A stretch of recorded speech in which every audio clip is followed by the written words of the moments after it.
because I'm the one that I very scared of my mother. So I'll really bring all the test paper, let her sign one. I didn't even the thought didn't even cross my mind. Wow. But my brother is very smart. He said from day one I enter secondary school, I already forged already because then the teacher will have nothing to compare. So then they won't know which is fake. Right?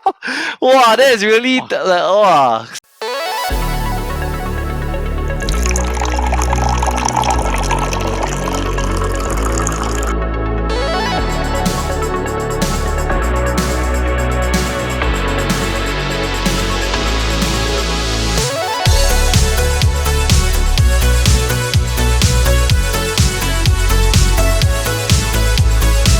What's up? What's up? What's up? And welcome to our coffee shop. I'm your host Yong, and welcome to another episode of the KopiBros show presented by the Chit Podcast Network. Now, for those of you tuning in via YouTube or any other podcasting platform, hi again. Thank you so much for listening in. We are just a Singaporean duo that have a secret.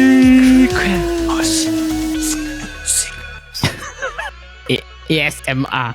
Okay, speaking about hidden secrets today, I'm joined by someone that has secretly, okay, I won't say buried a body, I'll say have skeletons in your closet. I'm joined by Brandon. How are you doing, Brandon? I am doing good. No, I'm a bit panicky. What kind of secrets can I tell? Now I have to not just worry about my parents, I have to worry about my wife.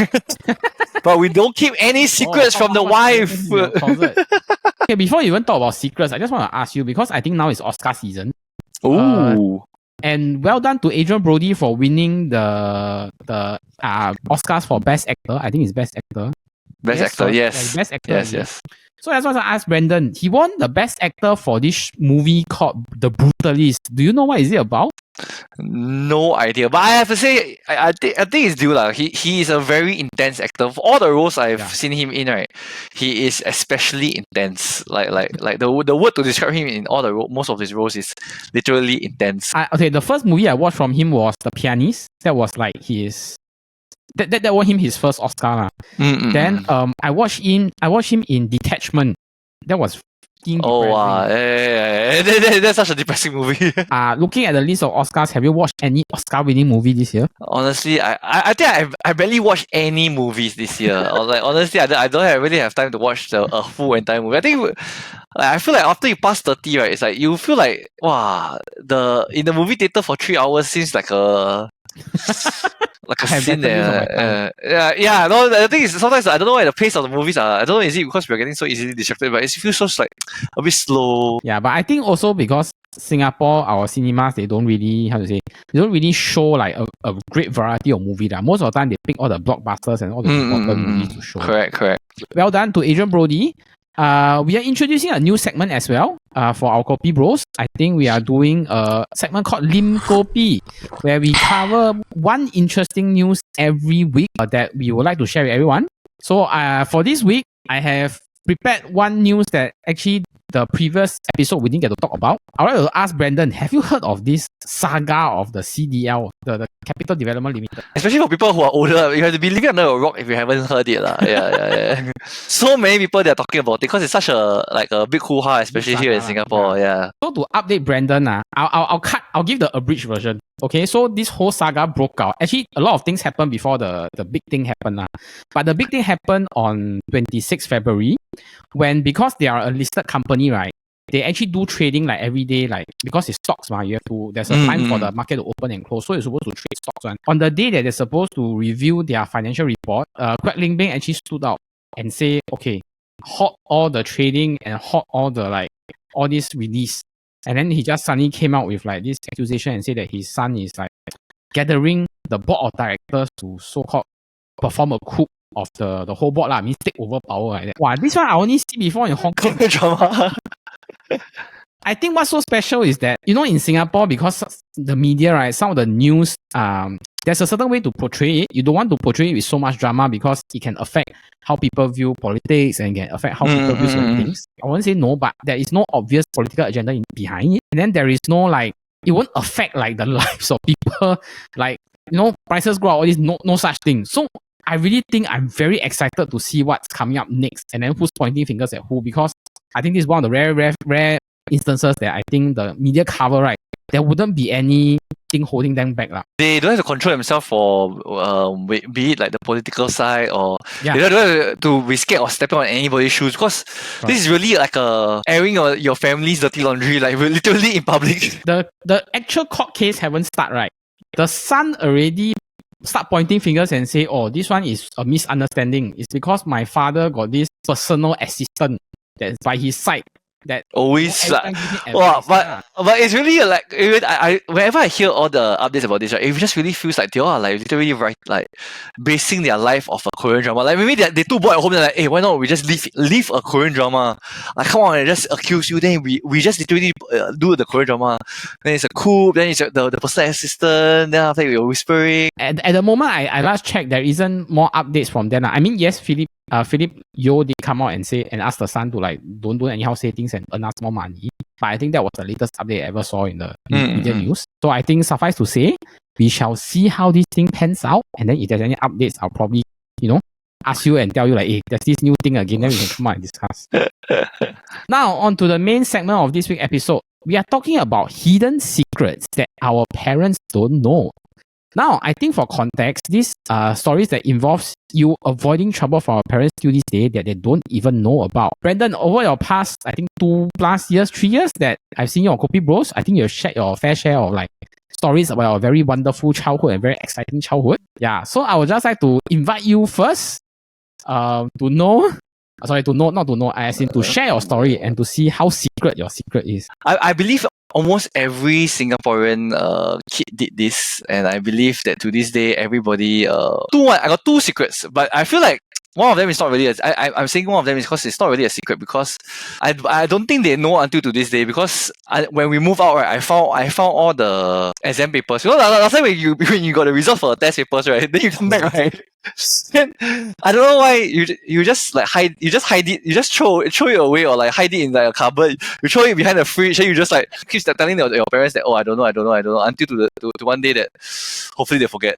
And my parents really did forget, like, and for those few papers, because after that when we moved out, right, and then we were just like finding, wow, there's so many test paper. I think my brother is the one that can relate to your story because I'm the one that I rescued my mother, so I'll really bring all the test paper, let her sign one. I didn't even the thought didn't even cross my mind. Wow. But my brother is very smart. He said from day one I entered secondary school, I already forged already because then the teacher will have nothing to compare. So then they won't know which is fake. Right? Wow, that is really clever. Outside thinker. Maybe one day your parents sign the actual paper, right? They will think that that's a forgery. The only other time that I feel that I think my parents wouldn't know is that when I used to sneak out of the house. I can't even think back to like how like nerve-wracking it was when you were younger. Then you sneak out of the house. I still can remember the thrill. Like you open the door, right? Then you hear any sound, right? You straight away, then you're like, wow, need to drink water. Like you're creating your own story. Like you're just very scared. Like, you know, like the first time you do something like damn wrong, right? I remember I walk outside and then the floor creak or something, like something move. Like, you know, sometimes I straight walk to the kitchen and take water. Then I'm just like, wow, I don't know whether is it really got anybody. Are they awake or not? Do you get successful? Like, do you manage to sneak? Yes. They didn't know. So I left house about like maybe like 11 plus midnight when they are sleeping. It's like when they are in the room, then there's no reason for them to come and check me after that because they will assume I go sleep. Then I come home like maybe at like 3 a.m. 4 a.m. I think you had a very enjoyable night hike. You probably go Bukit Timah and go hiking, right? Yes. That's exactly what I did. So before I move on to my story, your exam papers, right? Which one was the one that worst subject one? Like you want to just throw away and burn one? Wow, the Chinese papers, right? Wow, I tell you, Chinese papers, right? I just can't ever pass the Chinese papers. And I tell you, all my results for Chinese, right, is really literally fail one. Okay, but if you had to retake your Chinese paper now, would you think you have scored better? No, I think I will do worse. I'll do worse now than I would have ever done in school. As a person well versed in Chinese, I have to say, unless you speak it on a daily, unless you use the language on a daily basis, regardless of read more comics, watch TV, or you speak to your parents, unless you do it on a daily basis, I will think it's very difficult to be good at the language. Next is my story. Okay, my story is a bit long. Okay, but it involves a very sensitive part of my Childhood, puberty stage of life. Mm. So I will substitute certain parts with certain substitute words. I think Brandon should be able to understand. So in secondary school, right, I believe every boy will go through this phase where suddenly you start getting curious about the opposite sex and the opposite anatomy. This happened to me when I was about 14, 15. I start having a lot of boys, like my friends, they start discussing like, hey, have you watched this movie? Have you watched this movie? I can show this movie, very, very fun one. Near to our school, right, there were quite a few like neighborhood shops. And some neighborhood shops actually sold a lot of these Pirated movies. not legal DVDs lah. Okay, sorry, VCDs then. VCDs, those like they sell a table. Earn the money, right? They will sell to students certain movies that you cannot see in theater at our age one. The very first series I remember that I watched, my friend lent to me because he said, hey, this one very funny. But I watched, right, because of the nudity inside lah. It was American Pie. Certain scenes that I keep repeating, but I shan't go into detail. Okay, and then it started this whole thing of like, I will watch it in the dark when my parents are asleep. Then my parents will wake up and think like, hey, why this idiot never sleep, keep watching TV. But I was young then, so I sleep 2-3 hours, can go school, I still like, wow, I can stay awake. Yeah. But then my parents didn't understand why I like to wake up in the middle of the night to watch TV. So then we started exchanging DVDs. Then we started having the first desktop in our house, okay? Because that was the time when my dad decided we need a desktop so that we can do some work, we can so-called do learning better lah. Desktop was not in a very public location, okay? So I think my parents were very nice. They wanted to give me some privacy to use, I don't know, MSN or whatnot. That was also the era when there's this thing called search engine and Yahoo came out. Out of curiosity, one day I started punching in certain keywords. Okay, then one thing led to another. I started going to more and more forum websites. I started to see more and more biological videos that taught me a lot about things that I shouldn't be learning. At the age, yes. Yeah, at the age, correct. Lo and behold, one day, right, when I'm watching, this computer suddenly just shut off. Then cannot on, Every time you on, you just go to this page where you see a lot of funny the blue screen of death. Yeah, is it? Correct. Yeah. Die lor. Right, I cannot tell my parents I go into forum websites, right? I also cannot say that, hey, sorry, this one is my fault. So I just told them that, hey, I don't know what happened to the com. Why this Tom like now cannot on, cannot what. The right thing to do is that you take the desktop to the repairman to repair, right? But the sweet thing about me is that my uncle, which is my father's brother, right, is actually desktop and laptop repairman. So to save money, we brought the whole thing to him to repair lah. So I said, okay lor, repair lah, then good lah, no, save money, everything. But 2 weeks later, right, he came back and said, hey, what websites have you been surfing? Like your desktop gonna hack, and then I see all these websites inside. Who's the one serving all these like funny websites? The heart like stuck at the throat here, like cannot. Thinking like whether should I admit. So ultimately I chose to like just swallow the whole thing and just deny like, hey, I don't know lah, I don't know who lah, I don't know lah. The worst thing is my mom think that it's my dad because my dad also does his work on the desktop also. Wow. She might think that maybe he serves certain websites for his work purpose lah. Then he think that my kids like not at the age to know how to use all this. But I'm very sorry to my dad. My dad didn't. To my dad's credit, he didn't argue much. He swallowed and just say, yeah, my fault. I don't really care, right? As long as the desktop is up and working. I'm sorry, my dad. Until today, I don't think my mom knows that I'm the one that actually destroyed the laptop. Sorry, desktop.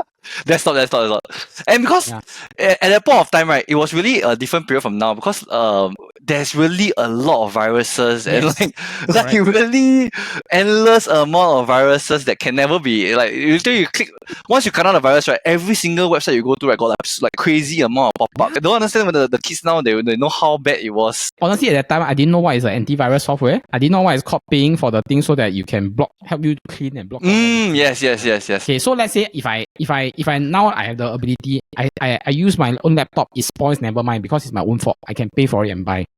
Yeah. At that age, 14, 15, that thing spoil, you no choice one. You have to go to your parents and say, hey, sorry ma, sorry pa, this one like I spoil already, like can buy new one. Because at that point of time the computer was very expensive. And no such at Carousell, you buy those like still workable. This one is you ask all your friends and last time there's no such thing. It's like ask, hey, my friend selling his computer, you want to buy or not?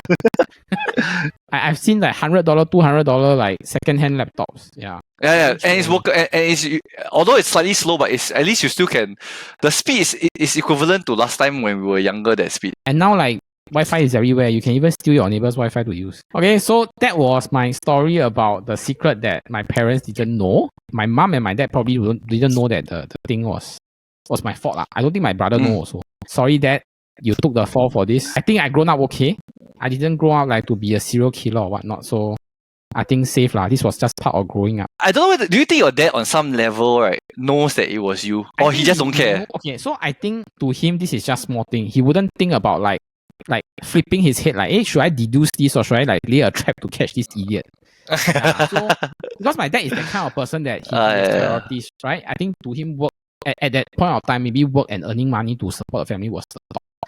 I remember this something similar to you, right? But in the end, he scolded me because he cannot tell my mother, because the thing is my mother will scold him for having the movie, because all these movies, right, is he had it. That's why I would even know about watching it. You know, he suspected that I was watching his M18 R21 movies because it's all inside one folder. Yes, in that one whole entire stack of movies, right, there was like a lot of R21 movies, and it's all very vulgar. And so the movie that I picked was South Park. Oh, okay. Yes. Then I think I forgot to put back the CD. Then after that, my father got scolded by my mother, like, why you leave it inside? Then like you let the kids watch, then what? It's very bad. Then my father knows it's not him. It's not him. But he cannot say that it's me, because if he say it's me, then it's even worse, because he have the movie, then make me like have to watch it, then he's just going kena scolded. So one day I was watching all those South Park again, right? After that suddenly out of nowhere the door opened. What are you watching? Then after that, oh! Oh my god, like wow, like at least okay lah. Next time you tell me lah, I don't watch again. No, please don't scare me. Like wow, then I kena scolding them badly. Then he tell me because of me I kena scolded. Try to cool that lah. He knows that I was already at like secondary school age. I already know all these languages, but I just don't use it at home lah. So I think that was our KopiBros episode. Okay, alright, that was our KopiBros episode. If you enjoyed that, please remember to give us a like and subscribe. We have an episode every Monday, but at the same time, if you're into football, we have the Football Kaki that drops every Wednesday, and our game show drafting podcast, the SG Draft podcast that drops every Friday. Now, in addition, if you're into fun knockout tournaments, we have a weekly knockout that goes on our Instagram tournament every Monday to Thursday that is uniquely tied to this week's episode.